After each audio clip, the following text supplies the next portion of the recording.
গৌরী কাক তার বাড়ির সমস্ত নোংরা জিনিস টুনির বাড়ির সামনে ফেলে দিয়ে যায়।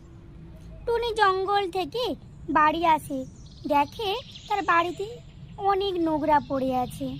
টুনি দেখে অবাক হয়ে যায়, আমার বাড়ির সামনে কে নোংরা ফেলে দিয়ে গেছে? ছি, ভীষণ গন্ধ। কে এমন খারাপ কাজ করে গেল? যাই আমি গৌরীকে জিজ্ঞাসা করে দেখি। টুনি গৌরী কাকের কাছে যায়। গৌরী, আমার বাড়ির সামনে কে নোংরা ফেলে গেছে, তুমি দেখেছো? আমি তো তোমার বাড়ির চাকর নাকি? তোমার বাড়ির এত খবর রাখতে হবে আমাকে? এখান থেকে চলে যাও, অন্য কাউকে জিজ্ঞাসা করবে। ভীষণ খারাপ জিনিস, এত নোংরা অন্য কারো বাড়িতে ফেলে আসা। এই বলে টুনি ওখান থেকে চলে যায়। হা হা হা, টুনি তুই আমাকে এমন করে বলছিস তো আমি তোর বাড়িতে সব দিন নোংরা ফেলে আসবো, দেখি তুই আমার কি করতে পারিস। পরের দিন টুনি যখন খাবার আনতে যায় তখন তার মেয়েকে বলে যায়, গুড়িয়া, তুমি দরজার সামনে লুকিয়ে বসে থাকবে আর দেখবে যে আমাদের বাড়ির সামনে কে নোংরা ফেলে যায়। ঠিক আছে মা, আমি লুকিয়ে লুকিয়ে দেখব কে আমাদের বাড়ির সামনে নোংরা ফেলে যায়। তারপর গুড়িয়া বাড়ির সামনে দরজার পাশে লুকিয়ে পড়ে আর বাইরের দিকে দেখতে থাকে কে তাদের বাড়ির পাশে নোংরা ফেলে যায়। টুনিও জঙ্গলে খাবার আনতে চলে যায়। কিছুক্ষণ পরে গৌরী একটি ব্যাগে করে নোংরা ভর্তি করে এনে টুনির বাড়ির পাশে ফেলে দেয়। গৌরী আন্টি, ভীষণ খারাপ, লোকের বাড়ির সামনে নোংরা ফেলানো ভীষণ খারাপ। ভীষণ খারাপের কিছু নেই গুড়িয়া, তুমি চুপ থাকো, বেশি কথা বলবে না। এইসব নোংরা তোর মুখে ভরে দেব, উনি আমাকে জ্ঞান দিতে এসেছে। এই কথা বলে গৌরিকা ওখান থেকে চলে যায়। গুড়িয়া বাড়ি থেকে বেরিয়ে তার মায়ের কাছে যায়। টুনি তখন নদী থেকে জল খেতেছিল। মা মা, ওই গৌরী আন্টি আমাদের বাড়ির সামনে সব দিন নোংরা ফেলে যায়। আজকে ফেলেছে, আমি বারণ করতে আমাকে অনেক কথা শোনালো। আমি এখনই যাচ্ছি গৌরীর কাছে, জিজ্ঞাসা করব আমাদের সঙ্গে এমন কেন করছে। মা টুনি তার গুড়িয়া মেয়েকে নিয়ে গৌরী কাকের কাছে যেতে থাকবে। গৌরী, তুমি আমার বাড়ির সামনে নোংরা কেন ফেলেছো বলো? 100 বার নোংরা ফেলবো, তোর যা করার আছে করে নে। কালকে আমি নোংরা ফেলে আসবো, দেখি তুই কি করতে পারিস। আমি সবাইকে বলবো যে সব দিন তুমি আমার বাড়ির সামনে নোংরা ফেলে যাও। তোর যাকে ইচ্ছে তুই বল, দেখি কে আমার কি করতে পারে। মা মা, আমি অনেকে করে গৌরী আন্টিকে বলেছি যে আমাদের বাড়ির সামনে নোংরা ফেলো না, কিন্তু আমার কথা শুনলই না। চল মা গুড়িয়া, আমরা সবাইকে বলি। তারপর টুনি তার মেয়েকে নিয়ে মিঠু তোতার কাছে যায়। তোতা ভাই, আমাকে সাহায্য করো, ওই গৌরী আমার বাড়ির সামনে সব দিন নোংরা ফেলে যায়। আমি কত করে বললাম আমার বাড়িতে আমার নোংরা ফেলো না, সে তো আমার কোনো কথাই শুনলো না, উল্টো সে আমাকে অনেক কথা শোনালো। বললো তোর যা করার আছে করে নে, আমি সব দিন তোর বাড়ির সামনে নোংরা ফেলবো। গৌরী, আবার যদি তোমার বাড়ির সামনে নোংরা ফেলে আসে তাহলে আমাদের জানিও। এমন করেই ওদের জ্বালিয়ে মারবো, প্রতিদিন ওদের বাড়িতে নোংরা ফেলবো। যজ্ঞ বেটা, নোংরার ব্যাগটা নিয়ে আমার সঙ্গে চল তো। তারপর একটা ব্যাগ যজ্ঞ কাক আর একটা ব্যাগ গৌরী কাক নিয়ে টুনির বাসার কাছে চলে যায়। গৌরী কাক যখনই নোংরা ফেলতে যাবে ঠিক তখনই গৌরীর কাছে পায়রা টুনি আর টুনির বন্ধু মিঠু তোতা চলে আসে। বেশরম কাক, তোমার লাজ লজ্জা কিছু নেই?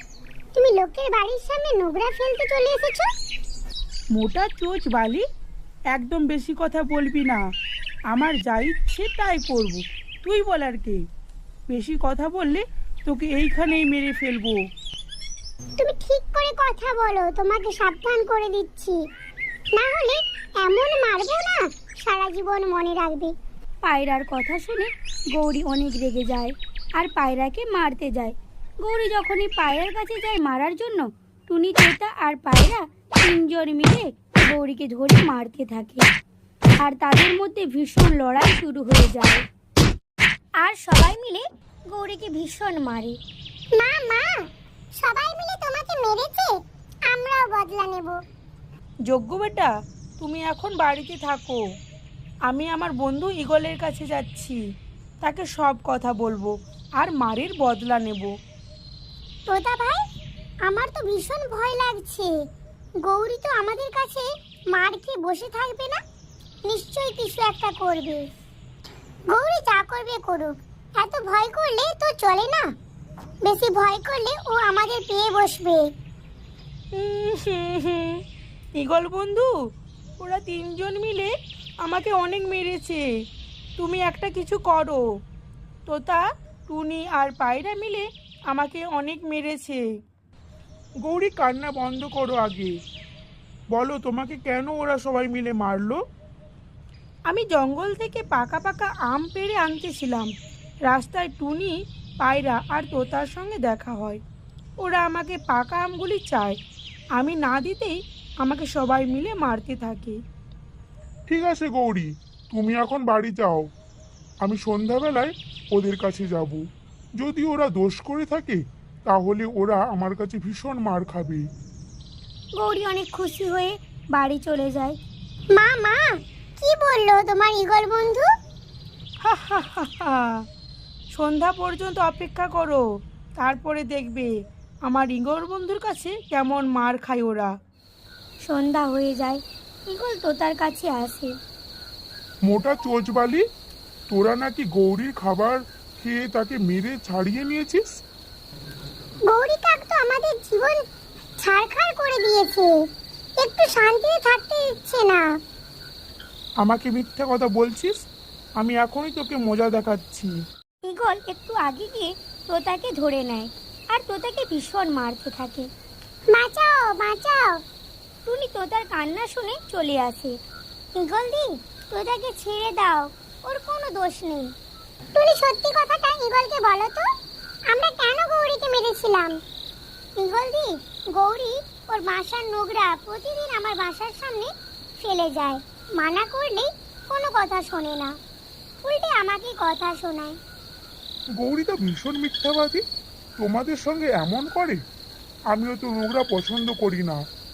যদি এমন হয় তাহলে আমি দেখব গৌরী সত্যি কথা বলছে না তোমরা সত্যি কথা বলছো। ঈগল টুনির বাড়ির পেছনে লুকিয়ে পড়ে। ঈগল দি, তুমি এখানে লুকিয়ে পড়ো আর নিজের চোখে দেখো কে তোমাকে মিথ্যে কথা বলছে। আমিও থেমে থাকবো না, আজকেও যাব নোংরা নিয়ে টুনির বাসার সামনে ফেলে আসবো। যজ্ঞ বেটা, তুমি বাড়িতে বসো, আমি এই নোংরার বস্তাটা টুনির বাসার সামনে ফেলে আসি। গৌরী নোংরার বস্তা নিয়ে যখনই টুনির বাসার সামনে ফেলতে যাবে, ঠিক তখনই টুনির বাসার পেছন থেকে ঈগল চলে আসে। তাহলে তুমি এই কাজ করো। তুমি তো ঠিক কথাই বলেছিল। দিদি, এবার তোমার বিশ্বাস হয়েছে কে খারাপ কাজ করেছে? এই গৌরী কিভাবে আমাদের বাড়ি নোংরা করে আর জঙ্গলকে নোংরা করে। বন্ধু, আমি যেতেছিলাম আর ব্যাগটা নিচে পড়ে গেল। আমি তোমার মতন এত মিথ্যেবাদী আজ পর্যন্ত দেখিনি। তাড়াতাড়ি এই নোংরার বস্তা ওঠাও আর এখান থেকে চলে যাও, না হলে হেভি মার খাবে আমার কাছে। ভুল হয়ে গেছে, আমি এখনই নোংরার বস্তা নিয়ে চলে যাচ্ছি। তারপর গৌরী তার জীবন বাঁচিয়ে সেখান থেকে চলে যায়।